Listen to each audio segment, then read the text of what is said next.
আসসালামু আলাইকুম সবাইকে। রাষ্ট্রপতি আপনার একটা অধ্যাদেশ জারি করছিল না, যে সেটা হচ্ছে 13ই নভেম্বর 2025। রাষ্ট্রপতির অধ্যাদেশটা ছিল আপনার জুলাই জাতীয় সনদ সংবিধান সংস্কার বাস্তবায়ন আদেশ 2025। তো ইউনূস সাহেব মুখ খুলছে, ইউনূস সাহেব মুখ খুলে বলতেছে যে রাষ্ট্রপতির আদেশ যদি বাদ হয় তাহলে তো জুলাই সনদ অবৈধ, আমিও অবৈধ, মানে ইউনূস সাহেব অবৈধ, তারপরে হচ্ছে আপনার এই যে জুলাই অবৈধ, হ্যাঁ, তারপরে এই যে বিএনপি সরকার অবৈধ, মানে সবকিছুতে একটা সাথে একটা লিয়াজু মেনটেন করে আসছে। এই এই নির্বাচনটা হয়েছে কিসের উপর ভিত্তি করে? জুলাইয়ের উপর ভিত্তি করে হয়েছে না? তো এই যে নির্বাচনটা হয়েছে এটা একটা অধ্যাদেশ জারি করছে রাষ্ট্রপতি, সে রাষ্ট্রপতিও আছে, সব আছে, সব ঠিক আছে। হ্যাঁ, শুধু জাস্ট খালি জুলাই সনদ দে সমস্যা হয়ে গেছে। কি হয়েছে? আদালতের রিট হয়েছে, এটা তারা বাস্তবায়ন করতে পারবে না, অথচ 30 কার্য দিবসের মধ্যে এগুলো করার কথা ছিল। এখন সামনে কি হবে আমরা জানি না, সামনে কি হবে আমরা জানি না। তবে ইউনূস সাহেব ঈদের আগে দুইটা ভাষণ দিচ্ছে এবং উনি বলছে এই কথাগুলো যে যদি নির্বাচন লাগলে আবার দিব, নির্বাচন হবে আবার।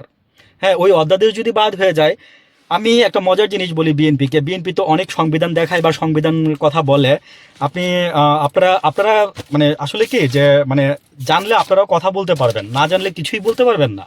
তো এখানে বিএনপি আপনারা একটা যে অধ্যাদেশটা আপনার সংবিধানের 152-তে বলা আছে যে সকল অধ্যাদেশী আইন, সকল অধ্যাদেশী আইন সংবিধানের 152-তে বলা আছে, আমার যদি ভুল হয় এখানে কেউ বলে যায়েন। তো যদি ওইটাই যদি আইন হয় এবং ওইটার উপর বেস করে, তো বেসিসেই তো এই জিনিসগুলো হয়েছে। তো সালাউদ্দিন সাহেবরা আমাদেরকে কি বুঝাচ্ছেন আমরা জানি না আসলে।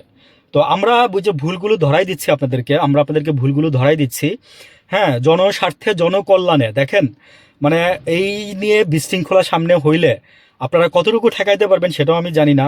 কারণ অনেকেই বলে যে জামাত যদি মাঠে নামে, জামাতের সাথে মানে এই যে বিপ্লবটা হয়েছে, মানে জামাত কিন্তু একটা বিশাল ভূমিকা পালন করছে এখানে।